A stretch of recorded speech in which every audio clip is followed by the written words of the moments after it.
અમેરિકામાં અસાયલમ માંગીને ગ્રીન કાર્ડની રાહ જોતા હજારો ગુજરાતીઓ અને ભારતીયો માટે હાલની સ્થિતિ દિવસે ને દિવસે વધુ ગંભીર બનતી જતી હોય તેવું લાગી રહ્યું છે।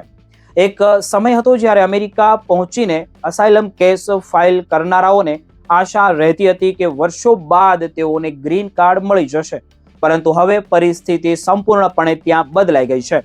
ખાસ કરીને જેમના કેસ હજુ પણ ઇમિગ્રેશન કોર્ટમાં પેન્ડિંગ છે તેઓમાં ભારે ડર અને અનિશ્ચિતતા ફેલાઈ રહી છે, કારણ કે હવે માત્ર ગેરકાયદેસર એન્ટ્રીના આધારે જ લોકોને ડિટેન્શન સેન્ટરમાં મોકલવાની અને ડિપોર્ટ કરવાની કાર્યવાહી તેજ બની ગઈ છે।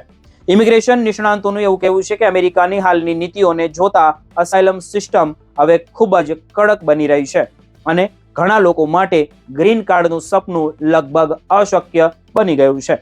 તાજેતરના આંકડાઓ અનુસાર જાન્યુઆરી 2025 થી માર્ચ 2026 વચ્ચે 80,000થી વધુ ઇમિગ્રેન્ટ્સે સ્વેચ્છાએ અમેરિકા છોડવાનું પસંદ કર્યું છે। આ પ્રક્રિયાને વોલેન્ટરી ડિપોર્ચર અથવા તો સેલ્ફ રિમૂવલ તરીકે ઓળખવામાં આવી રહ્યું છે। કહેવાય રહ્યું છે કે આમાંના મોટા ભાગના લોકો લાંબા સમયથી ડિટેન્શન સેન્ટરની અંદર બંધ હતા અને કોર્ટની અનંત રાહ, વધતા ખર્ચ અને અનિશ્ચિત ભવિષ્યથી કંટાળીને તેમણે પોતાના ખર્ચ વતન પરત જવાનું પસંદ કર્યું। ઘણા લોકો વર્ષો સુધી અમેરિકામાં રહી ચૂક્યા હતા, ટેક્સ ભરતા હતા, કામ કરતા હતા અને પરિવાર સાથે જીવન જીવતા હતા, છતાં હવે તેમણે ભવિષ્ય અંધકારમય તેમને લાગવા લાગ્યું છે। અમેરિકી સરકારનો દાવો એવો છે કે સ્વેચ્છાએ દેશ જે પણ છોડશે તેના પર ડિપોર્ટનો સત્તાવાર થપ્પો લાગતો નથી અને તેઓ ભવિષ્યમાં કાયદેસર રીતે ફરી અમેરિકા આવવાનો પ્રયાસ કરી શકે છે, પરંતુ ઇમિગ્રેશન વકીલો અને નિષ્ણાંતોનું એવું કહેવું છે કે વાસ્તવિકતા ઘણી અલગ છે। એકવાર કોઈ વ્યક્તિ ગેરકાયદેસર એન્ટ્રી, ઓવરસ્ટે અથવા તો ખોટી માહિતીના કેસમાં આવી ગયા પછી ભવિષ્યમાં વિઝા કે ગ્રીન કાર્ડ મેળવવાની શક્યતા લગભગ તેમની નાબૂદ બની જતી હોય છે। ખાસ કરીને બોર્ડર ક્રોસ કરીને આવેલા એટલે કે ડંકી રૂટથી આવેલા લોકો માટે સ્થિતિ વધુ મુશ્કેલ બની રહી છે। ટ્રમ્પ સરકાર અને બાઇડન સરકારની નીતિઓની સરખામણી આપણે કરીએ તો હાલની કાર્યવાહી ઘણી વધારે કડક માનવામાં આવે છે। બાઇડન સરકારના 4 વર્ષ દરમિયાન જેટલા લોકો સ્વેચ્છાએ અમેરિકા છોડીને ગયા હતા તેની સરખામણીએ હવે આ સંખ્યા અનેક ગણી વધી ગઈ છે। ઇમિગ્રેશન નિષ્ણાંતોનું એવું માનવું છે કે અમેરિકા હવે ઝીરો અસાયલમ જેવી નીતિ તરફ આગળ વધી રહ્યું છે, એટલે કે માત્ર આર્થિક મુશ્કેલી અથવા રોજગારના અભાવે હવે અસાયલમ મળવાની શક્યતા ખૂબ જ ઓછી થઈ ગઈ છે।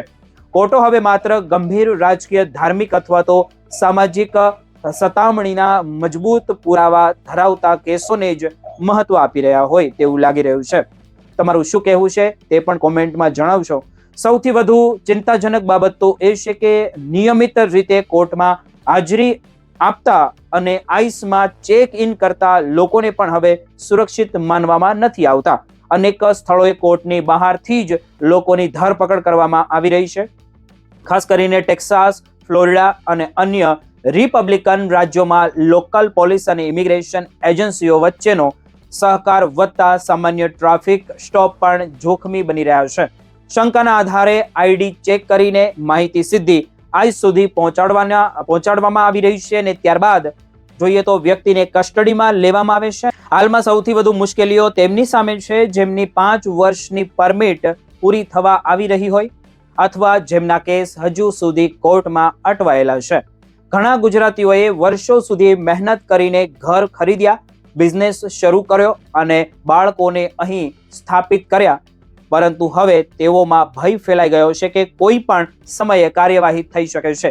ઇમિગ્રેશન વકીલોનું એવું કહેવું છે કે હાલની પરિસ્થિતિમાં કેસોને લાંબો ખેંચવો, તમામ કાયદાકીય નિયમોનું પાલન કરવું અને કોઈ પણ પ્રકારની ભૂલથી બચવું આ જ એકમાત્ર રસ્તો બચ્યો છે, કારણ કે હાલના સમયમાં અસાયલમ પરથી ગ્રીન કાર્ડ મળવાની શક્યતા અત્યંત ઓછી બની ગઈ છે। હાલનું નિષ્ણાંતો એવું માની રહ્યા છે। તમારું શું કહેવું છે નીચે કોમેન્ટ કરીને જરૂર જણાવજો।